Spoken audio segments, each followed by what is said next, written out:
Hello and thanks for joining us. I'm Ngọc Duy and here's what's happening across the world today. The Vietnam news agency journalists, bearing witness to heroic era.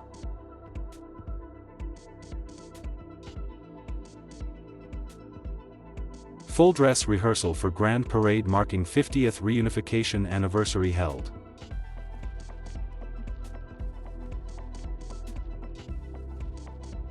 Exhibition in Vientiane celebrates Vietnam-Laos friendship.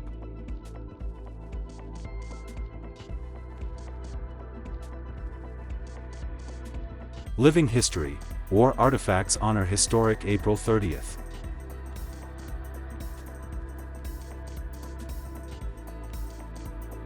Special collection of 1,000 ceramic buffaloes.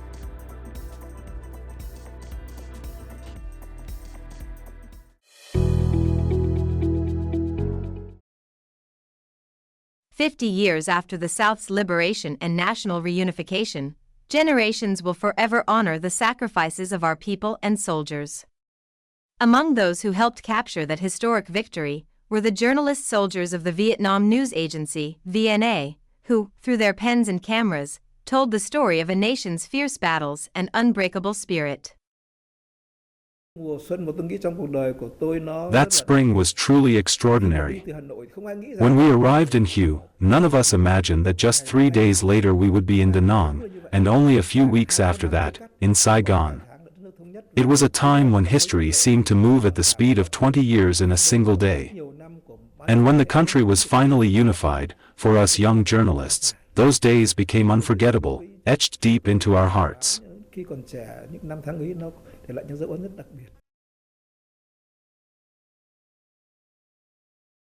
Among the many powerful images from that time, Tran My Hung's photograph of Tank 846 ramming through the gates of the Independence Palace stands out as a historic symbol, a moment when the dreams of independence and unity finally became reality. Within the frontline information team that followed the army into Saigon was journalist Dinh Quang Ton, known for his compelling images capturing the fiercest moments of battle.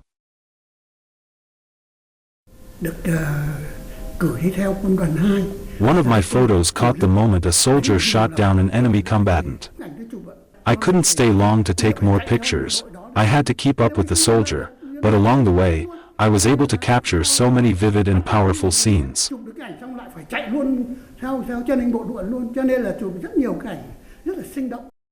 Journalist Chu Chi Ton, once a literature student at the University of Hanoi, found his life's path change course when he joined the Vietnam news agency during those fateful days, becoming a wartime photojournalist. In the heat of the battlefield, I realized that photography had a unique power. It captured real people, real events. Each photo became a precious piece of history, a testament to the heroic struggle of our people. My dream of becoming a writer was set aside, replaced by the passion and responsibility of a combat photographer, determined to document history with my own eyes. As we celebrate 50 years since the South's liberation and the nation's reunification, the memories remain as vivid as ever for those who lived through that era. With unyielding patriotism, bravery, and a steadfast sense of duty, VNA journalists stood shoulder to shoulder with soldiers on every front line, recording the epic struggle for national independence and unity.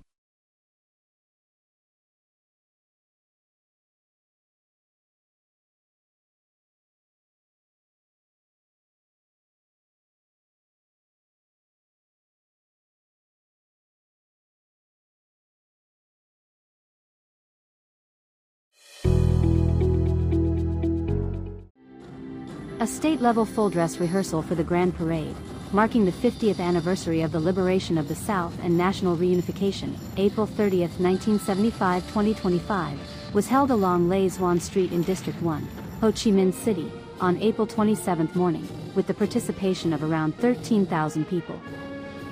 The event commenced with an artistic mass performance, including a drum performance-themed Epic of Complete Victory, a rifle drill dance themed The Country's Complete Joy, and artistic formation displays performed by the Military Honor Guard, and performances by artists from Ho Chi Minh City.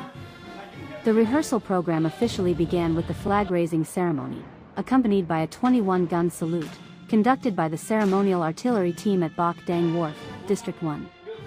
This was followed by the ceremonial introduction of leaders of the party, state, domestic and international delegates attending the celebration. The parade and procession began with a flyover by a helicopter squadron carrying the party flag and the national flag, accompanied by fighter jets of the Vietnam People's Army flying over central Ho Chi Minh City. Following this, the ceremonial vehicle group advanced towards the main stage. The rehearsal featured 25 military and militia formations, 17 police formations, and 12 formations of mass organizations.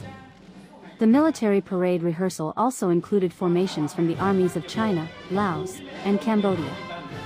The grand ceremony marking the 50th anniversary of the liberation of the South and national reunification will be held at 6:30 a.m. on April 30th.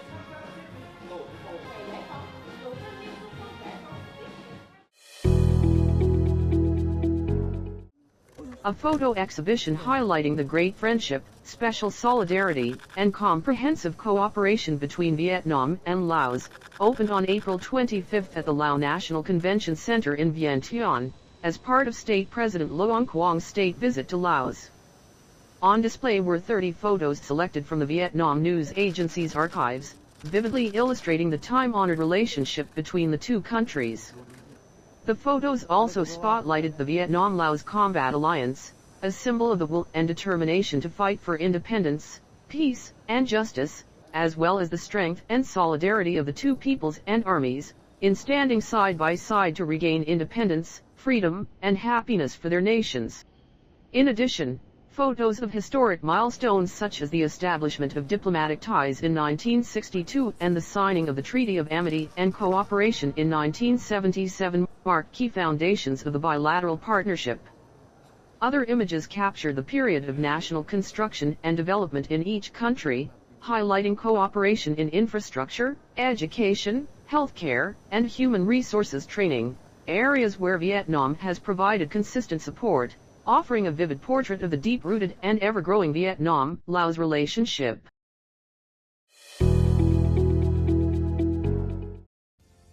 April 30, 1975 marked the liberation of the South and national reunification, a historic milestone of the country. At the Vietnam Military History Museum, artifacts preserved from that time serve as vivid witnesses to those heroic days.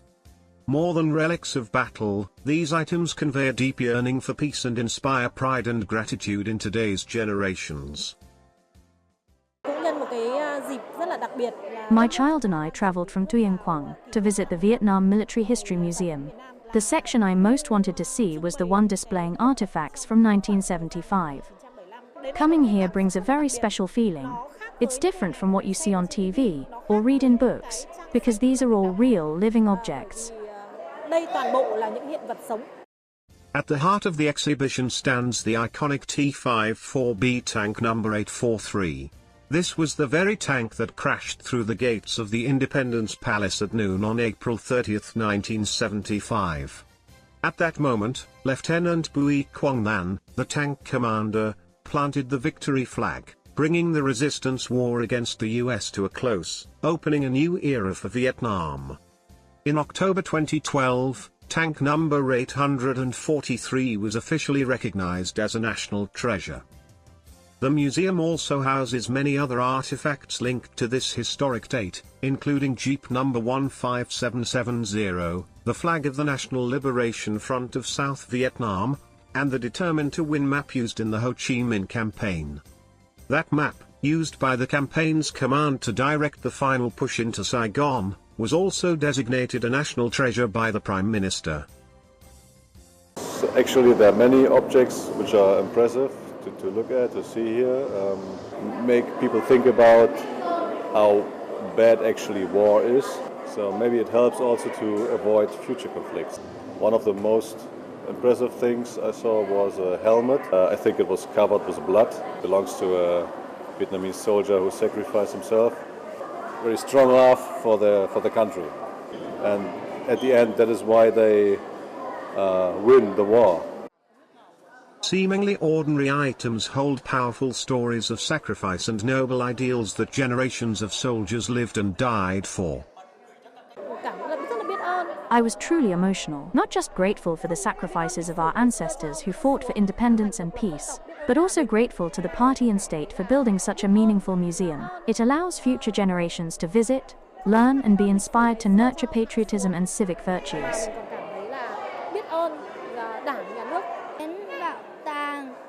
What impressed me most was the tank, because it helped our army win the war and bring peace to the people.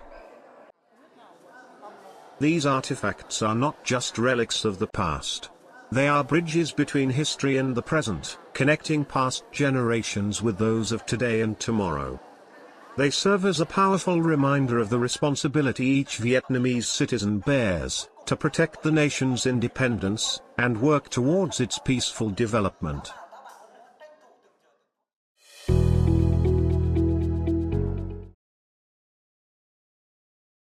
Sar Tui Pottery Village, located in No Quan District, the northern province of Ninh Binh, is a land seemingly born for ceramics. Blessed with distinctive yellow-brown clay, the village's ceramic works retain a rustic and sincere charm, carrying the soul of both the earth and its people.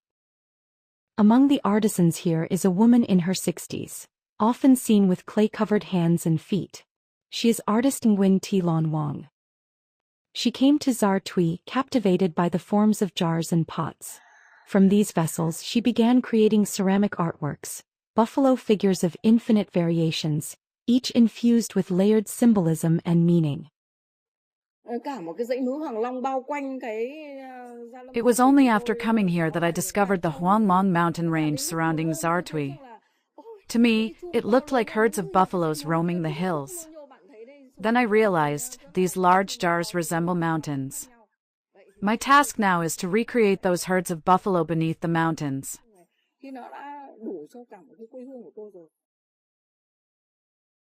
Born in 1961 in Hanoi and a graduate of Vietnam University of Fine Arts, Wong was once a prominent easel painter of her generation, especially known for her work on the lotus motif. In the ancient village of Sar Tui, as she touches and molds the clay, she feels a connection to something she has been seeking throughout her artistic journey.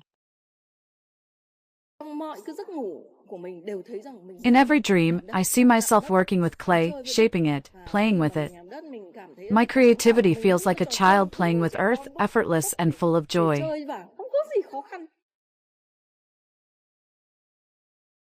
Without sketches or molds, her ceramic forms are created intuitively. With the sun, rain, water, and fire, hundreds of buffalo figures have been born. In just a short time, she has crafted over 300 ceramic buffaloes, and continues to build an entire artistic ecosystem centered around them.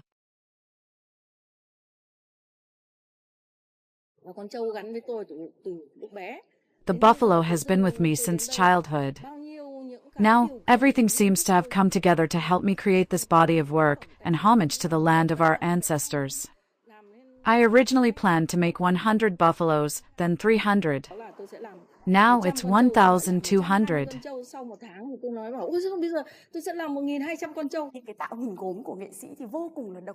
The artist's ceramic creations are truly unique. The colors, fired at high temperatures, are stunning. I find this collection deeply personal and full of artistic genius and boundless creativity.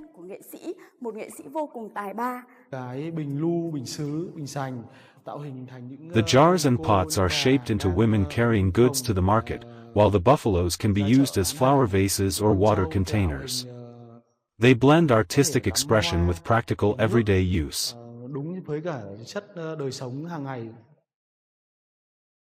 From the present, paying tribute to the past. From deep within her soul, the artist continues to tell the living stories of culture and history.